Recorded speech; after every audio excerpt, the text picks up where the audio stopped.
Ian Garry slams the main event title fight between Sean O'Malley and Aljamain Sterling, saying nobody is staying up to watch that fight. Who in good fuck is waking up at 5 a.m. in the morning in Europe, or the rest of the world for that matter, to watch Aljamain Sterling and Sean O'Malley? They're waiting up for me. I can promise you that. They're waking up for me.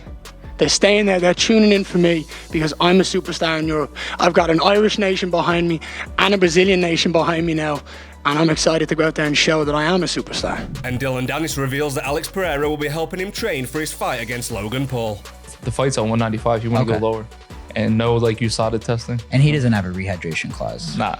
No. He's so what's he gonna bulk bro. up to after the weight, like after? I'd say he walk in there 220, 230. And you'll be 190. But I support Pereira, bro. Pereira's gonna help me for this game. Oh, really? Yeah, how was training with Pereira? Dude, he's a fucking monster, bro. Like, he's one of the strongest people I've ever felt in my life. Like, it's not like weightlifting strength. That man is like from like the Amazon, some shit. Like, I don't know what it is, bro. Just like I knew he was grappling? gonna beat Jan. Like, I was like, there's no way Jan's gonna be able to hold him down. And it's so tiring to hold him down. Like, I think he'll be the next light heavyweight champ, 100%. Wait, Alex Pereira? Yeah, Alex Pereira, yeah. What do you think I was talking about? Yeah, that's what I thought. Yeah, he's a beast. And he'll help me train for this. And he's like way bigger than Logan. Obviously 10 times or 1,000 times better than him. And on the Waning podcast, Josh Thompson says nobody cares about USADA when it comes to Conor McGregor and his next fight with Michael Chandler.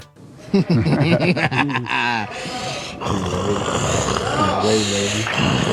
what your team, that's what your team did. But John, you got Conor McGregor saying he's willing to fight Michael Chandler in December. What are we gonna do about the USADA thing? And if he gets past Michael Chandler, he wants to fight Justin Gaethje and then Diaz. The third fight will always be there with Diaz, no matter what. That fight will be there. But the Gaethje fight, if he doesn't get past Chandler, Gaethje's not taking that fight. He's made it very clear he wants title implications, and that's it. That's all.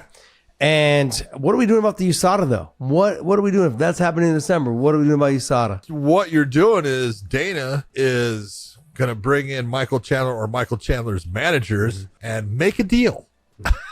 Let's just be honest. That's what it's going to be, because he's not going to be. Michael Chandler is going to have to, especially based on what happened with Mark Hunt. Michael Chandler is going to have to agree that, Conor is not going to be tested for the 6 months before, like, Henry Cejudo had to do any of that. It's going to be an abbreviated testing schedule for Conor for him to fight in December. Let's just be honest. Look, it's the middle of August right now.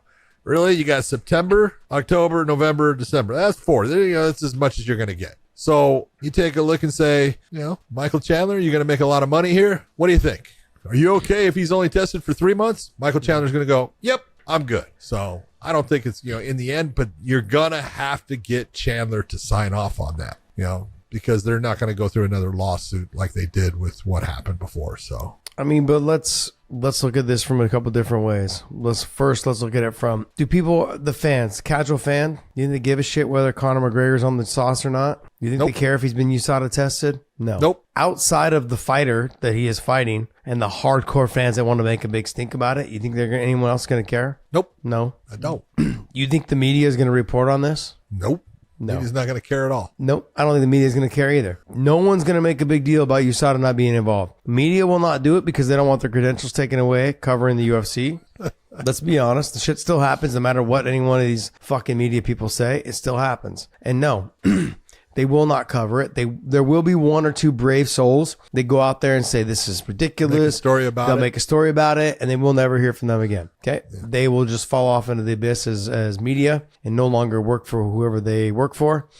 And you know what I mean. Yeah. I'm poking fun at it, but they're not going to cover it the way that you would think they would cover it for somebody who has apparently this promotion has pushed so hard for USADA testing, and the media has talked about it, the fans talk about it, everyone talks about it, and all the other promotions can't get past the criteria, mister. Yeah, and can't get past that criteria. And all the other promotions talk about, maybe you can. Man, they can't do it. Yeah, like, you guys don't test. All you guys are on steroids. Well, everyone's on steroids, remember? According to Nate Diaz. But the biggest thing is no one's going to care. They want to see the fight. They're going to bend the knee to get the fight to happen, and that's what's going to happen. So, but hey, we're going to find out, and hopefully it does happen in December, and they all get paid. And with UFC 292 in a couple of days, featherweight champion Alexander Volkanovski picks the winner for O'Malley Sterling. I feel like it could definitely be a TKO for Sean O'Malley because his striking is that good, but I will lean towards Aljamain. I think he has got a more safer way to victory. More percentage-wise, I'm always going to go there, but it could definitely happen for Sean O'Malley. We know he's going to turn up. This is a massive fight for him. We know he wants to get paid, and he knows what winning's going to do for his paycheck. Being the champ, the money is good. We ain't going to lie about that. So I'ma let my chest poke out just a little. I'm headed to the top, can't stop in the middle. We are on the rise, so keep watching the sky.